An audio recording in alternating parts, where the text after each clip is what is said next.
Hi you crafters, Amy here with Amy Swears, and today I'm going to show you a fun technique of using shimmer sprays with stencils. Now this is a brand new stencil called Spring Foliage. It's one of many in the new March release at a Colorful Life Designs, so be sure to check out the rest, and I do have a coupon if you shop. Now these are two really shimmery, pretty Delusions sprays. I do end up bringing in a third color, which you'll see in a little bit, but here's a photo of the finished cards to kind of show you the direction that we're going. Now this is my splat box or my spray box when I spray pixie spray or any medium like these little spray bottles. I do put it inside this box just so that everything doesn't end up covered in the stuff. Here I'm struggling with one of my hairs that would not get off the stencil. Now, I actually don't even have any pixie spray on this. You can see it's just shifting around.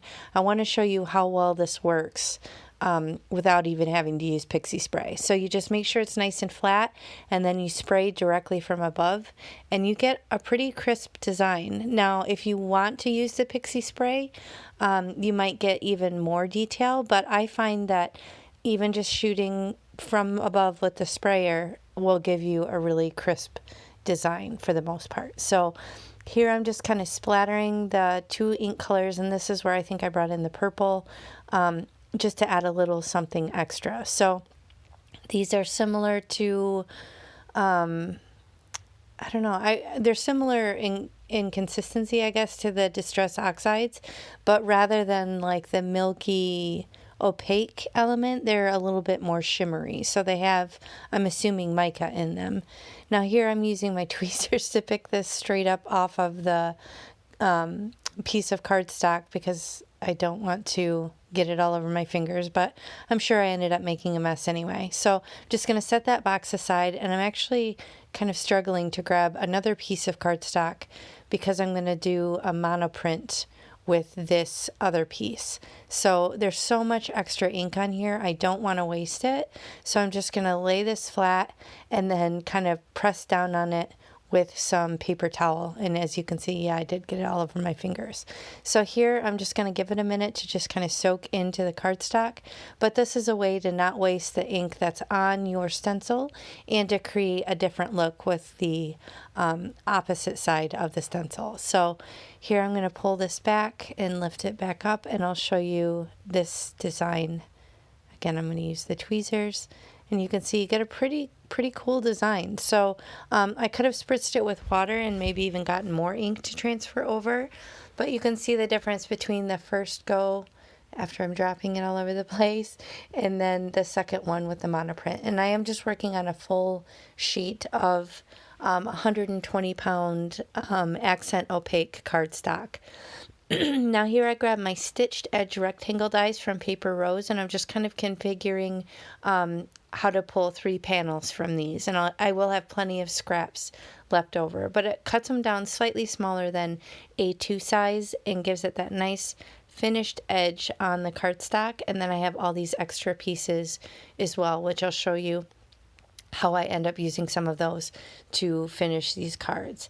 So this is a die set that I kind of recently acquired from Altenew. It's really cute. It has a handful of these word sentiments and then also the shadow layer. So I decided to grab a few of them and cut the words out of some of those scraps, and then I'll cut the shadow layers out of some scrap black cardstock, and that will allow it to really kind of stand off the background. So I'm just going to kind of configure these in here to use as much of it as I can and not waste it, and then I will run this through off screen through my die cutting machine. But I'm just going to tape them down with some low tack mint tape. This is my favorite mint tape. I get it from scrapbook.com.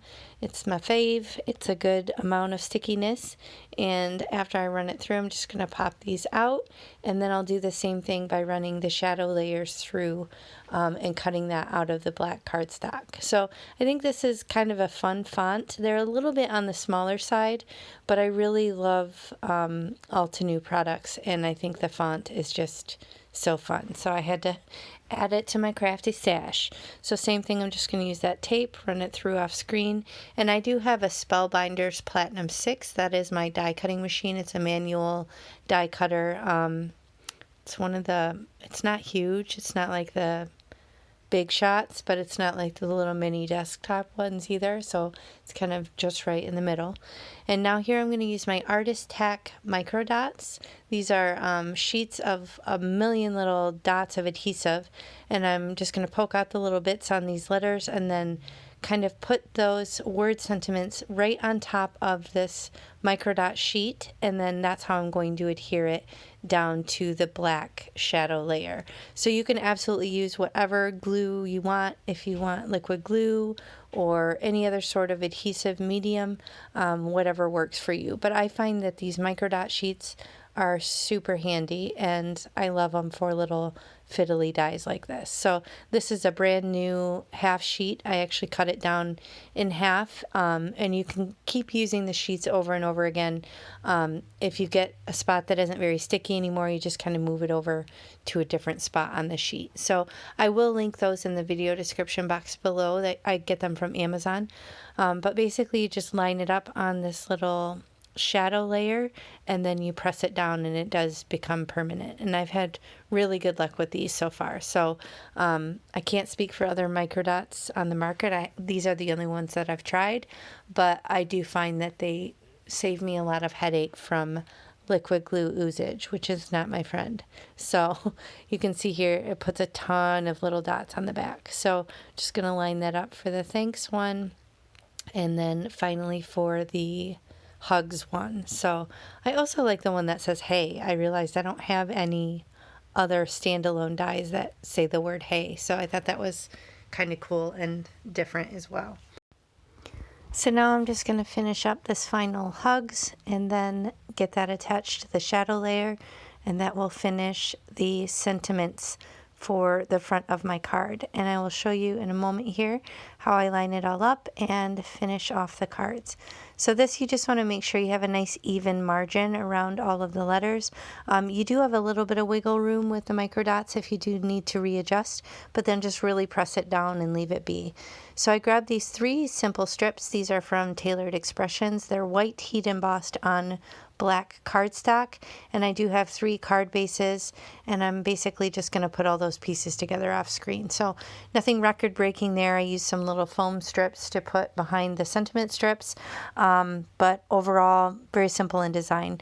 Oh, that thanks one does actually cover the full card base. I was thinking there was a border on that one, but the hugs and the other one do have a nice white border around the outside of the card. So very simple, but it's a fun way to use your sprays with your stencils, and you don't even need pixie spray. So I hope you enjoyed this. If you did, please hit the thumbs up and consider subscribing, and I'll catch you next time. Bye.